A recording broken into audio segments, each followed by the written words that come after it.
Right, here we are, back in England. It's sunny, it's still February, it's unseasonably warm, but this means an opportunity to film some content. And I'm going to do a couple things today, and this video is going to be about land angle versus spin rate, as in how to get the ball to stop as quickly as you can when you need to. Is it spin? Is it land angle? Let's take a look. Here we go, we've got this set up. You know what the green looks like already. I'm going to hit a series of shots. I'm going to launch all of these low in the first set. I'm going to feed back the launch angle, the spin rate. You're going to account for any kind of slight misnomers or off results due to mishits or moisture, whatever. And the other camera is going to give you a view of how that ball is landing and rolling out. Okay, so you get a very good idea very quickly, how much influence launch angle and land angle has on how far the ball rolls out. Okay, so we'll get some low ones. I'm looking to launch these sub 30. Slight pull.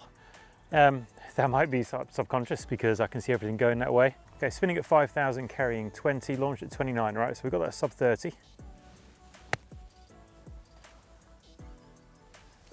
29.4, a little bit higher, spinning at 5,159. That's popped a little bit, quite a drop in spin there, I think. 3.6, right? So launching at 33, lost spin, the ball slipped up the face. Time to get the dirty towel out, give things a wipe down. Almost thinned it. I mean, it's absolutely loaded.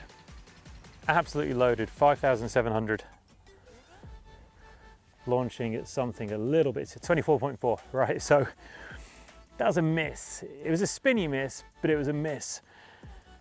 And that thing came in like a rocket. It did certainly catch the bank behind, but you can see it's kind of gone on a lot further than the other balls. 24.4 degrees, 25, it's just not controllable. As you see that grab, should be some good numbers on that one. Okay, probably the highest spin so far is a high spin, 5,884, 28.6 launch. So pulling that launch down below 30, spinning it a fairly significant amount. Let's change things up a bit and let's try to add a little bit of flight to it. It should retain a decent amount of spin. Now to hit it higher, I'm going to change the attack angle a little bit. I could change the face angle, but for now I'm going to change the attack. I do set the face a little bit open anyway, and I'm going to try and shallow things out a touch. So I'm going to go a little bit shallower, a little bit floatier, see how much spin I lose, and see what happens to the stopping power of the golf ball. Okay, so that carried comfortably past the hole.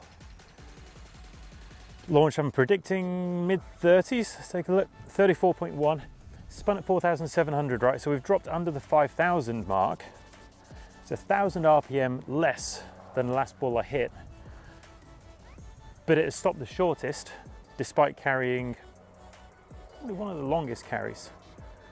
This is a shot I really like. Players certainly of a high standard to master, because on high difficulty golf courses, the runoffs around the green, they do tend to be below the putting surface significantly. They tend to be quite tight.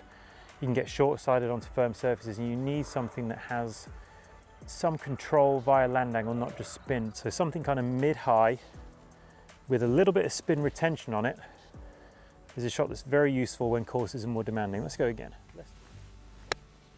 Better. Okay, so that carried further down again. Mid-30s launch, I'm hoping. 34.7, spinning at 54, right? So I've shallowed things a decent amount there. To launch that much higher and retain spin means this whole spin loft thing, I've just shifted the whole thing up.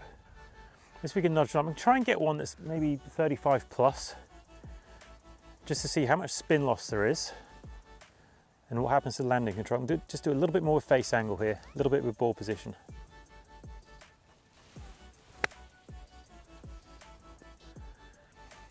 Now, if I'd have hit that harder, I may have reached the hole. So it covered the first hole that you can see on the green, spun at 4,300. So I didn't lose a huge amount, launched at 41.8. All right, so let's do the same thing. I'm gonna do same face angle, same kind of ball position. I'm gonna try and give it just a little bit more juice, carry it down there a touch further.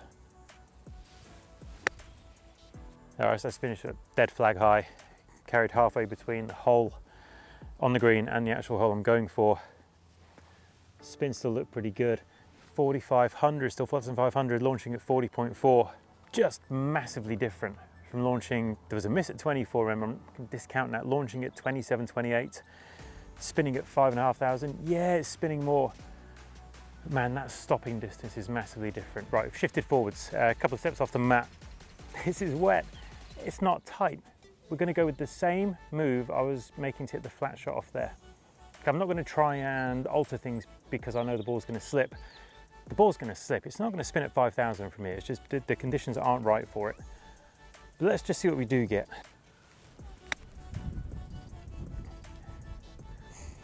Okay, so not that different of a flight. The ball's gone. Spun at 4,100, you can see there. Launched at 30.4, so I kept the launch down a decent amount. Spinning at 4,100, carry 16. Obviously, spin is going to be a bit lower because I'm hitting a slightly shorter shot. Now, really, that could have done with carrying a little bit less. Obviously, that ball is down a slope, it's gone. I sand it a little bit shorter, so same deal.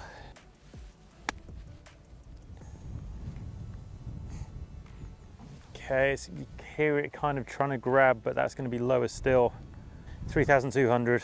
Launched at 34, so it slipped. Could I get steeper into that? Yeah, but you can see I'm already taking some pretty decent divots. The ground's damp. The club's not going to be helped back out of the ground at all by firmness underneath. That was hit nice. Okay, I think I managed to retain a bit more spin there. Strike was definitely a little bit better. Flight-wise, 29.7, spinning at 4,500. But I'm not going to get the same level of consistency here as I am there, lie-wise. But let's go land angle. So it's only 3 shots, we'll do a smaller number of shots. And I'm going to play the same shot I was playing over there. So here it was launching at 34, high in 34s. Spin was down by 1,000 RPM. Let's get the ball in hitting zone. Quad doesn't want to play the game.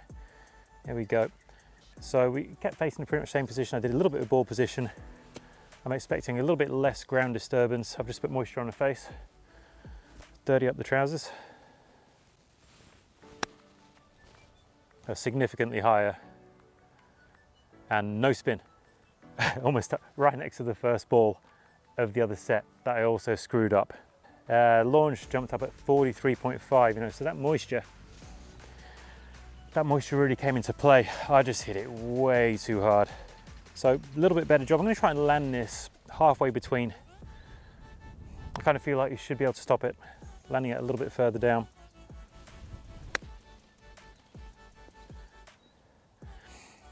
Okay, so that's pretty much as described. Right? Obviously it came out flatter than the one before. I retained more spin, it's 4,400. Less of a dig into the ground and launching at 37.9. Way higher, the wind's actually got that. Started to go.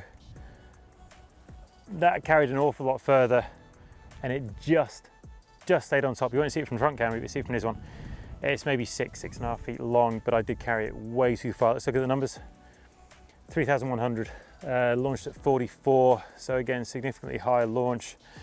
I think in a nutshell, what we're looking at here is once the conditions become a little bit less perfect, a little bit more moisture, different lengths of grass, the lies aren't quite so good. I still think you're going to be best served by hitting it a little bit higher because you're not really playing for spin. Okay, you're using land angle to stop the ball while retaining some level of spin. You're not going to live or die by whether the spin is there or not. Okay, because it's coming in quite a bit steeper, especially when the ground's a little bit indifferent. It's coming in at 40, 45 degrees. You could spinning at 2,000, spinning at 5,000, and the rollouts, they're going to be different, but the 2,000 is not going to kill you. Now, from a lie that's not so good, and you're trying to go in there steeper, so you know it's going to come in flatter. I think the same spin loss is going to get you in trouble. You start launching at 31, 32, because it's going to slip a little bit, you're going to lose some spin. That's still coming in fairly flat, and you may drop to 2,000 spin again, and that can be bad news, because you're not going to control it in the same way. It's going to come in flat and it's going to go. We saw it with the first ball of the second set. Admittedly, we saw it with the second ball of the second set as well, with a slightly higher launch. So I'm not going to pull that out as a bad example because they were both poor shots. I just think you have that little bit more margin by playing something kind of mid-high when there's any doubt on spin. Now, if it's bone dry and you know it's going to spin and you have space, play something in low and spinny. Absolutely, why not? Because that thing is going to shoot forwards like you saw from the side camera. That first hop is big before it has a chance to grab. If you have space for that and you're good at it, by all means do it, have at it, have fun. It's an entertaining shot. But if you're not so good, or if you don't have the space, or if your landing spot becomes very close to the front edge of a green and an upslope like that, where the smallest miss is going to kill you, add flight, you will gain landing control. Okay, you saw just how much faster those balls pulled up when there's more launch added to it. I think the stuff from the mat is very, very important because it was more controlled environment-wise. You can see what was really happening. When things get here, they get a little bit messy. And when things get a bit messy, you need to be able to depend on something you are confident in.